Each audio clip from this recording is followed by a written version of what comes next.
You're watching PEGRI TV, Rhode Island's public access channel.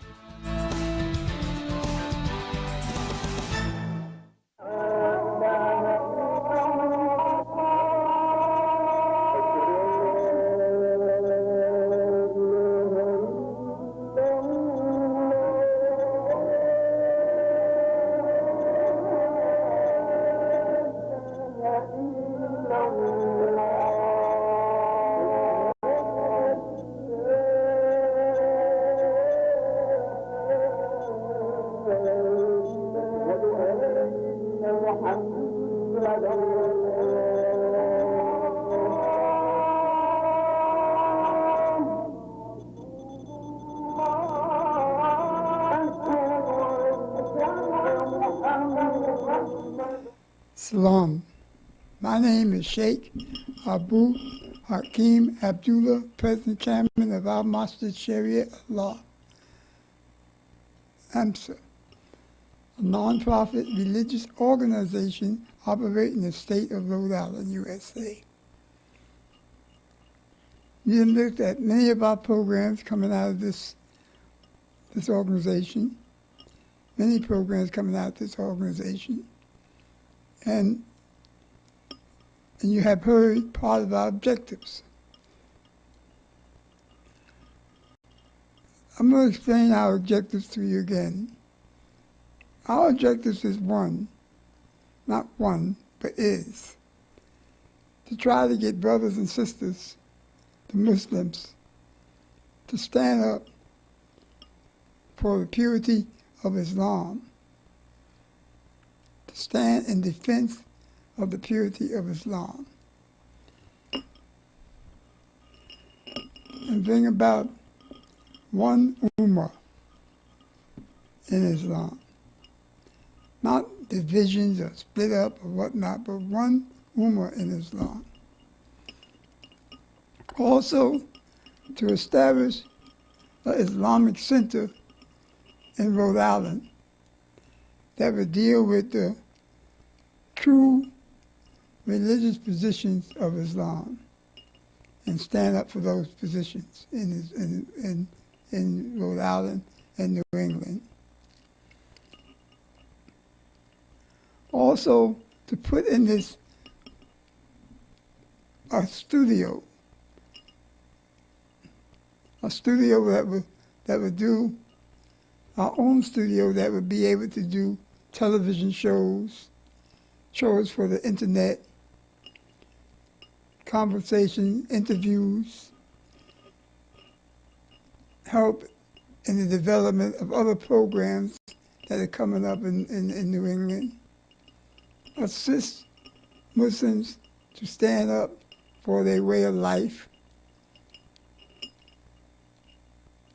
and showing things that would be beneficial to them, documentaries and other things. And also in the studio, there would be rooms to have economic development corporation beginning that would deal with building an economic development system here in Rhode Island for the Muslims, help in investing for the Muslims, encourage other Muslim organizations to, especially the imams and the masjids, to establish an economic system in their masjids for the development of jobs and stuff for their people.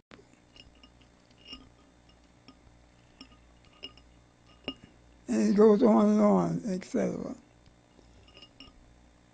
Now, we can't ask for you for money on this program, but we can ask for your assistance on this program any kind of way you can.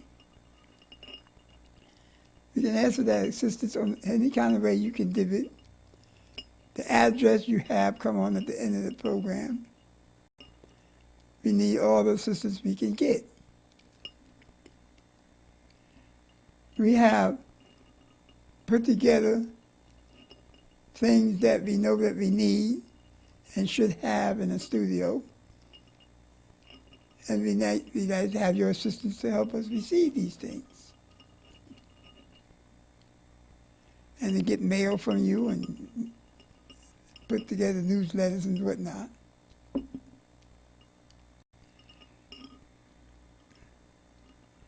Now, we know that this is needed in Islam today. Our Islam is being split up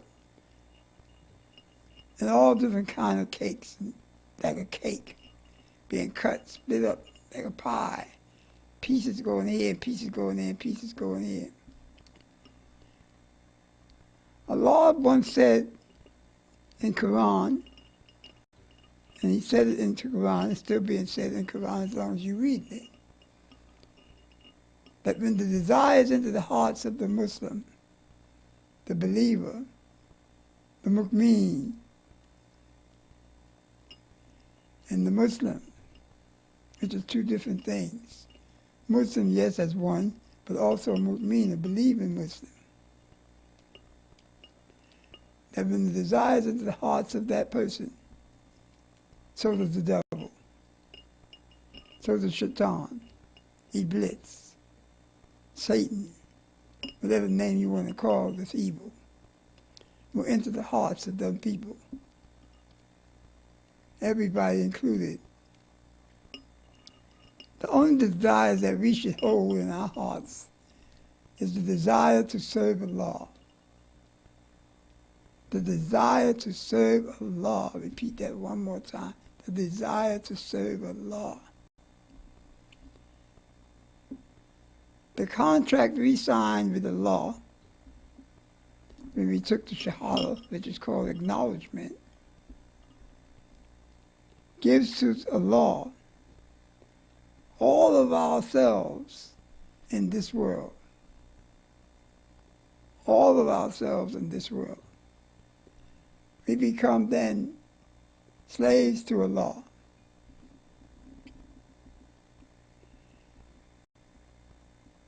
And anything, decisions that we make should be made with the advance of, for the advance of Islam. We become Allah's hands, Allah's feet, Allah's arms and legs and eyes and everything else. We become what He calls us.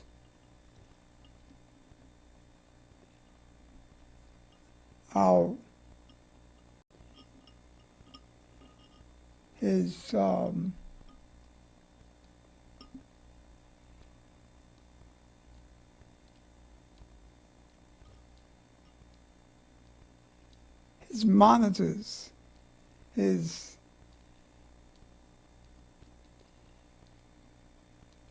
knights,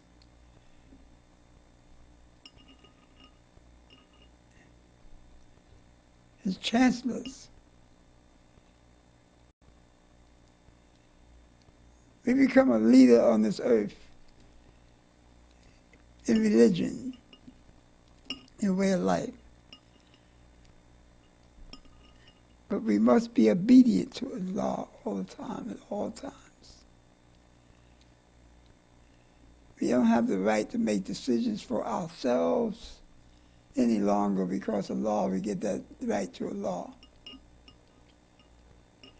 We give that right to the army, to our bosses, to our jobs, to our schools and everything else. But we can't make decisions about what we want to do in school. The principal got to make those decisions. In college, the president of the college got to make those decisions. Your teachers got to make those decisions. The army officers got to make those decisions. The government got to make those decisions. The president got to make those decisions. And we become, and so why can't Allah make those decisions for us? And that's what he turned around and did when he put together our Islam for us. And it is completed, as I said before. It is completed. There's no loose ends. It's completed. We might try to make loose ends to be governors ourselves. but it's already completed. Instead of us trying to dig up things to show where there's not completed, and we can put something new in it to match the times, we should just go ahead and accept it the way it is for the time, because the times have not changed anything. All the wrongs and rights and stuff that is being done today was being done yesterday as well, because the majority just repeats of the same wrongs, except with different clothing on, different colors and different time, but the same wrongs. They sold dope 10,000 years ago, a narcotic they sold. They sold alcohol, that were things that they made up 10,000, 5,000 years ago, 10,000 years ago. They raped and killed people 10,000 years ago. So there's nothing changed. So we can't say we're going to change Islam to match the times. And there's no need for what we consider a moderate. And all these different names that we being called today, Islamics, or it's not what we are. So I'm trying to tell you our objective in what we're trying to do with AMSA. AMSA does not have a masjid as of yet.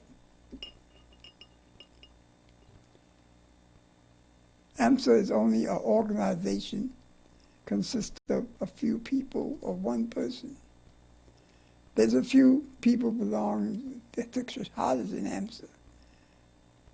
But AMSA is not a large body of people right now.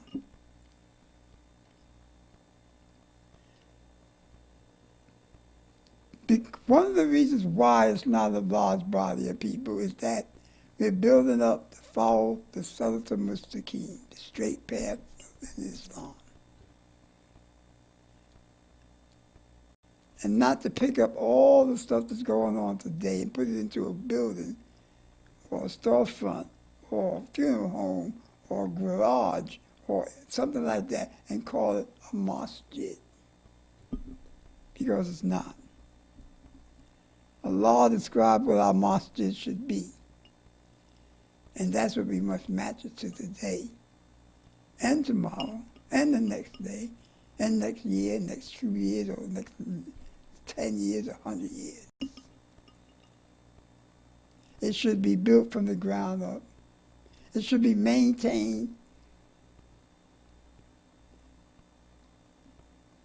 and built by believers, Muslims, and not non-believers, and not just those that are just people that's walking around the street. It should be established to worship Allah in His way, not our way, His way. As the leader of that masjid should be the Prophet Muhammad ﷺ that we follow. And the emirs should be those that we pick as imams to be the emirs of the Prophet Muhammad ﷺ.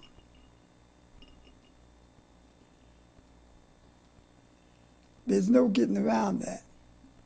That must be done. So we are trying to build first the studio with enough room to expand in that little building, a house, with a garage in it to do the camera work and stuff, which we can make into a studio to do the filming and the interviews. And the rest of the place would be places or departments of things that would develop Islam in the building. Then from there we should try to put together a masjid with buying the ground to do with it. Which there's places here in Rhode Island that have already been spotted and already been looked at and maps taken of it to buy this piece of property. And it's not cheap. You can't get property today for 20 cents an acre and all that kind of stuff. 10 cents an acre. Don't go like that anymore. There's a large price on it. And we're looking for people that can assist us from the desert, from the business world. We're looking for those that in their hearts to practice the true Islam without any interferences in it. To practice the way it was given to us in the beginning and received by the Prophet Muhammad sallallahu, and we here to emulate what he had put together. Those are the people that must be looking to come up and take a position that they must take to assist us in building this masjid. And that masjid would be, the style would be to emulate the Prophet Muhammad, Sallallahu Alaihi Wasallam, and to dress as Muslims. A brother and sister must walk in there looking like Muslims. And I say looking like Muslims, wear garments, not suits and ties, like they businessmen, but garments. And deal in Islamic matters 24/7. A Muslim should be dealing Islamically 24/7 in Allah's work. Not saying, well, today I do the Islam, and tomorrow I go down to the bank and do the banks thing, and the Tuesday I play basketball and do the basketball thing. Every day you wake up to the dawn, that whole day is supposed to be for Allah and Islam.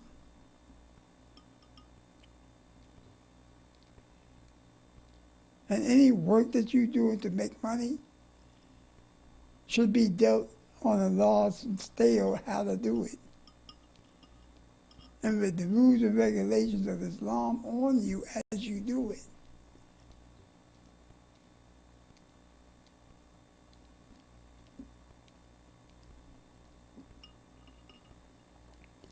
Well, that's part of the objectives of AMSA. I hope you understand. I hope you can be of some help to us.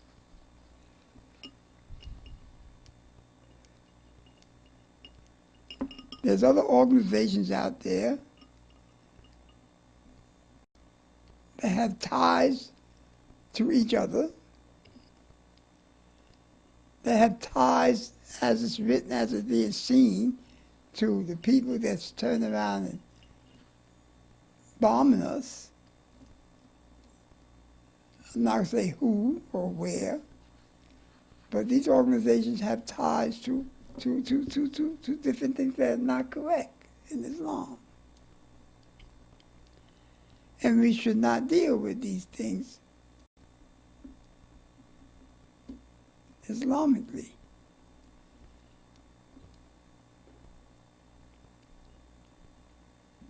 Because the law says anybody that supports and be with the wrong people, or illegal people, or people wrong, and doing wrong things, and the dishonest and the thief and all that, is one of them. If they're Muslim, they become one of them that they deal with. So I advise you to leave that alone.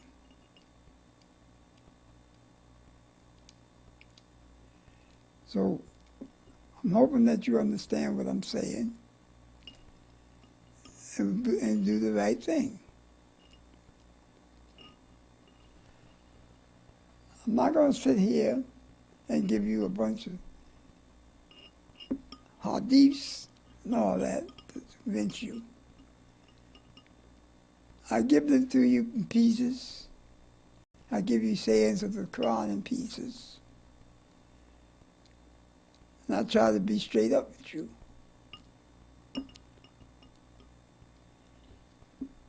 There's many things that a Muslim is not and should not be categorized as that and should not accept it as that.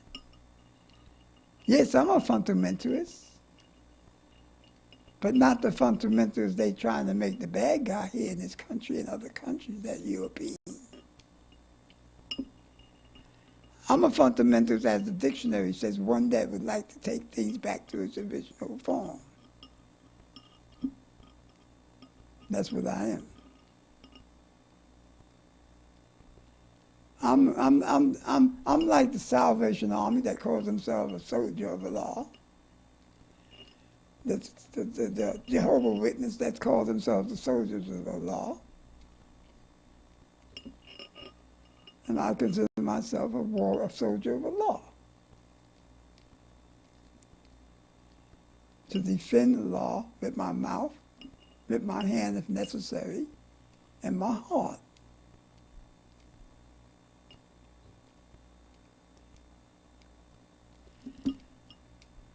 But yet, when we say that soldier of the law, it has been taken as being bad guys. See, everybody else can be a soldier of the law but a Muslim. Everybody's can be a soldier of Jesus, a soldier of Moses, a soldier of God, a soldier of this, a soldier of Buddha. But a Muslim can't be a soldier to anyone the way they say it. When a Muslim becomes a soldier of the law, that Muslim is called a kafir.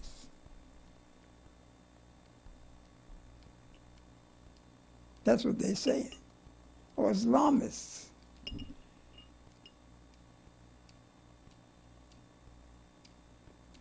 All these made names for us, Muslims.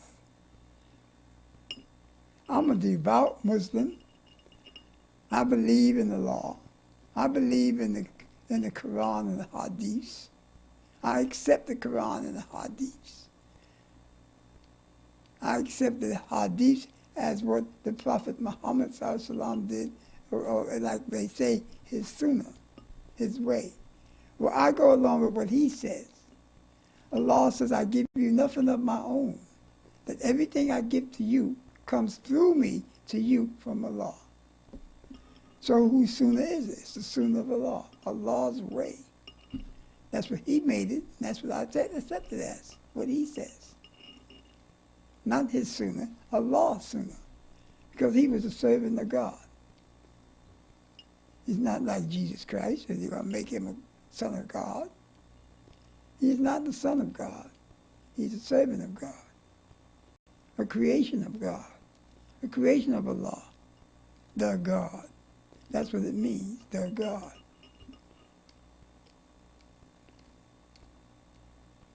So I'm talking to you straight up, you, the Muslim, you, the Mu'min, you, the Mujahideen, you, the warrior, you, the soldier of Allah, you, whatever you are, consider yourself.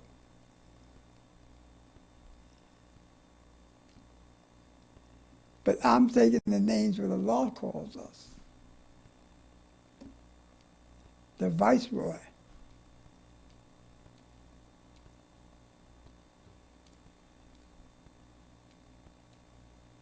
He said, you're not like the other people. When other people are asleep, you're praying. You forbid what is wrong and you accept what is good. And you preach these things and post them. We got more than 10 commandments. It's not 10 commandments with us. We got a whole bunch of commandments. Don't steal. Don't comb your hair on the right, the left. Don't do this. Don't do that. Don't do this. Don't do that. Drink water this way and that way. Don't go to beverage your wives this way or that way. Don't sleep on your stomach, males. Don't clap your hands, males. Don't whistle, males.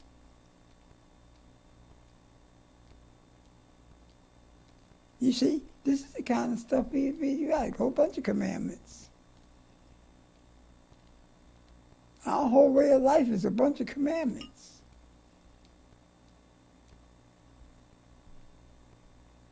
Allah is a dictator. Allah controls us. Allah must be controlled. We must be controlled. Give us the freedom, and you can see what we did with it. We are still doing the same thing. This free will is giving us a hard way to go. We just refuse to get in line and do what the law says to do.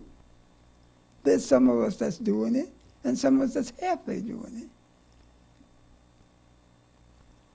Our own souls, our own selves are becoming shirk, is making us become shirk. It's our shirk. Because we desire things for ourselves just as highly as we desire things from Allah, for Allah.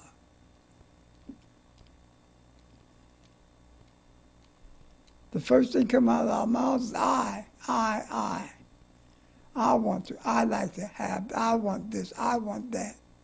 I'm going to do this for you, I'm going to do that for you. Not Allah's going to do that for us, and Allah will do that for you. And we must stop this.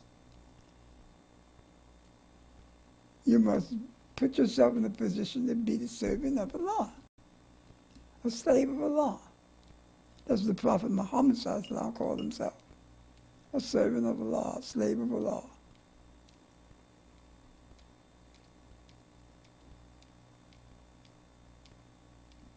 And we must get down with that. Not yesterday, all the way yesterday. We should have started this yesterday.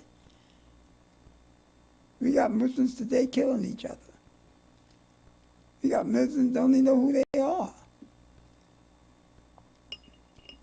We got Muslims that joined Islam as converts and don't know why. Don't have a reason why. We got Muslims leaving their homes and going to getting the army that's killing each other with bombs and everything else. That's openly violating the laws of Islam. Openly violating the laws of Islam, and yet we got brothers and sisters being taken from their families and their homes and going overseas from this country and other countries into the places where they're fighting at and begin to strive and fight underneath the laws of some organization, not the laws of a Quran and Hadith. Because if they had the Quran following the laws of Quran and Hadith, they wouldn't be there fighting.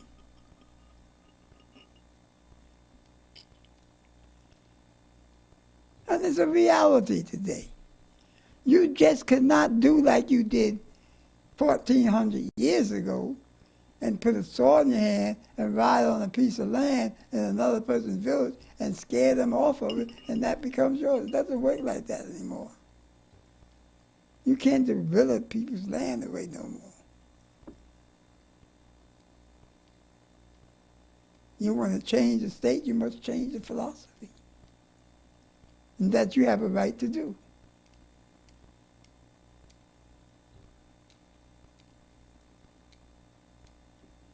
If the people that community want to change, and they come together, that's the democratic way. That's the democratic way. See, they don't want you to do that. Yet every religious organization is saying they are here to try to get as many people that they can into their religious organization and like to rule the country. But the Muslim can't say that. If a Muslim says that, he is then a terrorist. He's trying to terrorize people. I'm telling you, it's the way it is. Islam is looked at, people that recognize that Islam will take away that so-called freedom that they got to do what they want to do with you and for you and against you. They don't want that here in this country.